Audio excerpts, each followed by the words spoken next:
Niyo po yung level ng GAA, GAA 2025 sa level ng GAA 2026, bumaba po ang budget ng House of Representatives. So gusto ko pong ilinawin yon na bumaba po ang level ng budget ng House of Representatives para sa 2026.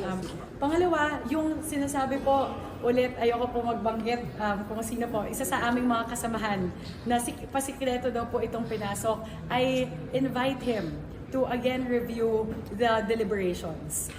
Inilatag po ito sa deliberasyon sa plenaryo ng Kongreso at dinatag din po ito sa deliberasyon ng BICAM. So definitely po hindi po pasikreto, and I invite our colleague to please take a look at the previous hearings and deliberations dahil ilang beses po inilatag yung budget ng Congress of the Philippines. Hindi inilatag, isinalang yung budget ng House of Representatives.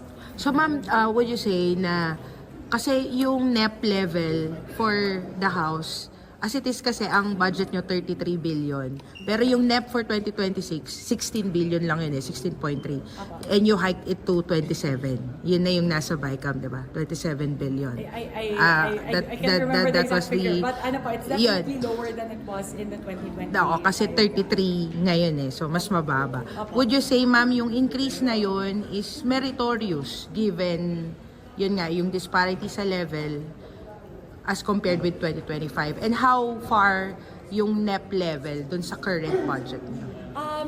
Basta po, dumaan po yun sa masusing deliberation. May justification po doon.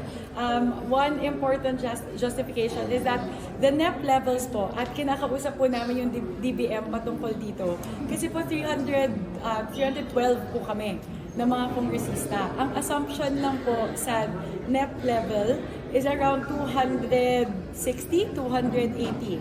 So kulang po yung assumption nila. So even the NEP level in itself, kulang po yun, yung assumption nila. For example po sa PS and etc. So yun po, kailangan namin kausapin yung DBM patungkol doon na hopefully come the 2027 NEP, sana po maayos na sa NEP pa lang para hindi na po kailangan i-adjust para po ma-cover lahat. Thank you, ma'am.